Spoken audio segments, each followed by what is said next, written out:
November কোন বাকশালপন্থীকে বাংলার রাজপথে আমরা নামতে দেব না।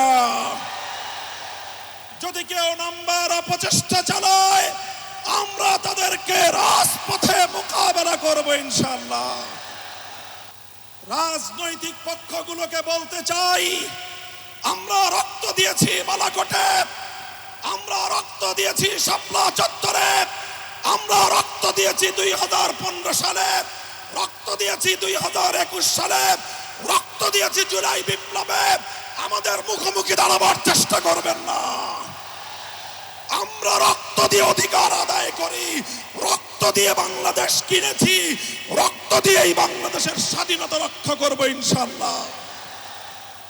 সংগ্রামী সাথী ও বন্ধুগণ, জুলাই বিপ্লবের আমার সকল সহযোদ্ধাদেরকে আমি বলতে চাই, রাজনৈতিক মতবিরোধ থাকতে পারে, নির্বাচন নিয়ে মতপার্থক্য থাকতে পারে, আপনারা যার যার নির্বাচন করবেন সেটা পরের কথা।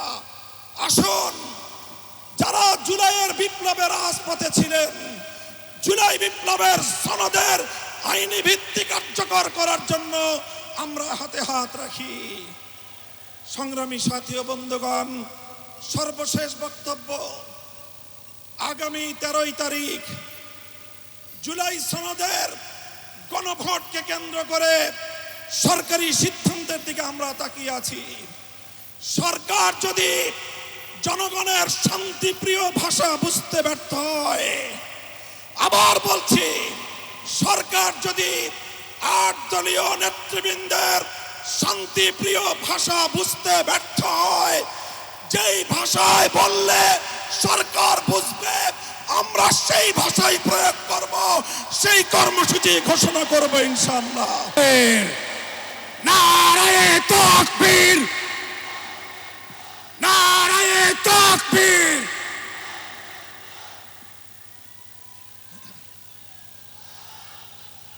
আসসালামু আলাইকুম ওয়া রাহমাতুল্লাহ। আলহামদুলিল্লাহি রাব্বিল আলামিন, ওয়াসসালাতু ওয়াসসালামু আলা সাইয়্যিদিল আমবিয়া ওয়াল মুরসালিন ওয়া আলা আলিহি ওয়া সাহবিহি আজমাইন। আউযু বিল্লাহি মিনাশ শাইতানির রাজীম। বিসমিল্লাহির রহমানির রহিম। ইন্নাল্লাযীনা ক্বালু রাব্বুনাল্লাহু সুম্মা ইসতাকামু ফালা খাউফুন আলাইহিম ওয়ালা হুম ইয়াহজানুন। সাদাকাল্লাহুল আযীম। দেশপ্রেমিক ও ইসলামী সমমনা 8টি রাজনৈতিক দলের উদ্যোগে আয়োজিত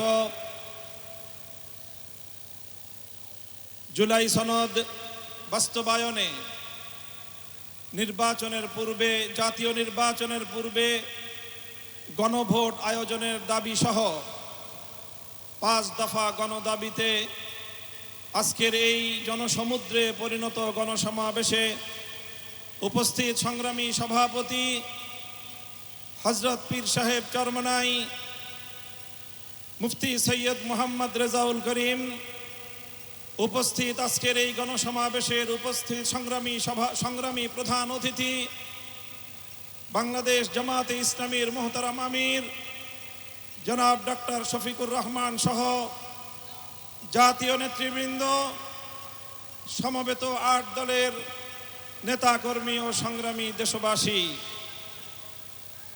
আজ এই ঐতিহাসিক পল্টন ময়দানে দাঁড়িয়ে আমি স্পষ্টভাবে দেখতে পাচ্ছি বাংলাদেশ আজ 2 ভাগে বিভক্ত।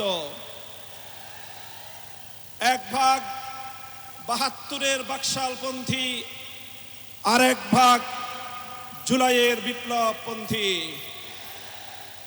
আজ বাংলাদেশের প্রতিটি রাজনৈতিক দল এবং পক্ষের কাছে আমার সুস্পষ্ট জিজ্ঞাসা, সবাই যার যার অবস্থান পরিষ্কার করুন। হয় আপনি জুলাই বিপ্লবের পক্ষপাতী, আর না হয় আপনি 72-এর বাকশালপন্থী। 72-এর পরাজিত বাকশালপন্থীরা আগামী 13 নভেম্বর বাংলাদেশের বিরুদ্ধে লকডাউনের নামে যুদ্ধের ঘোষণা দিয়েছে। আমি ঘোষণা করতে চাই, সংগ্রামী সাথী ও বন্ধুগণ, 2024-এর জুলাই বিপ্লব সহস্রাধিক তাজা প্রাণের রক্তের বিনিময়ে অর্জিত এই বিপ্লব, এই বিপ্লবের ভিত্তিতে আগামী বাংলাদেশ পরিচালিত হওয়ার জন্যই ঐক্যমতের ভিত্তিতে জুলাই সনদ প্রণীত হয়েছে। এই জুলাই সনদ কোনো কাগজে সনদ হিসেবে আমরা দেখতে চাই না। জুলাই সনদকে আমরা আগামীর বাংলাদেশের রূপরেখা হিসেবে দেখতে চাই। এজন্য আমরা ৮ দলের পক্ষ থেকে বলেছি, অনতিবিলম্বে জুলাই সনদকে সরকারি আদেশের মাধ্যমে এর প্রাথমিক আইনি ভিত্তি প্রদান করতে হবে।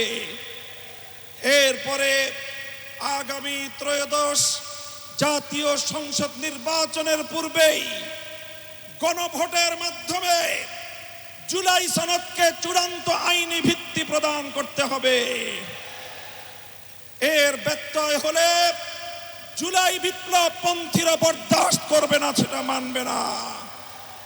আমরা সুস্পষ্ট ঘোষণা দিতে চাই, আমাদের জুলাই যোদ্ধাদের, জুলাইয়ের বিপ্লবে শাহাদাত বরণকারী বীর শহীদদের রক্ত মারিয়ে জুলাই বিপ্লবের, জুলাই সনদ বাস্তবায়নের গণভোট ছাড়া বাংলার মাটিতে আমরা আর কোনো কিছুই হতে দেব না।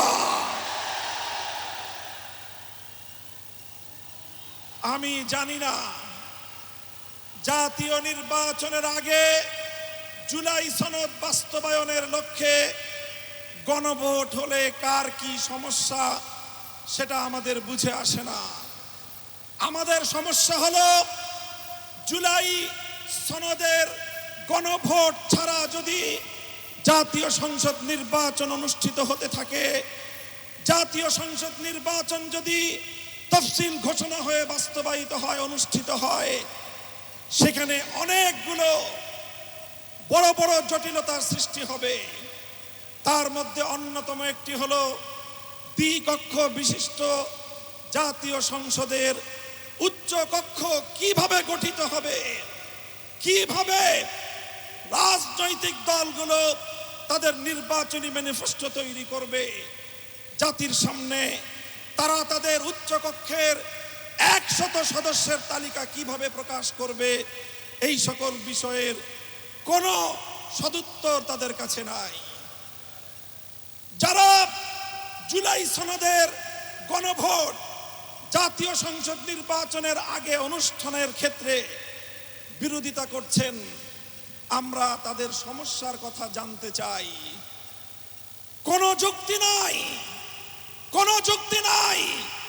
তারা জুলাই সনদের বাস্তবায়নকে ঠেকিয়ে দিয়ে বাংলাদেশে আবার ফ্যাসিবাদ কায়েম করবার ষড়যন্ত্র করছে।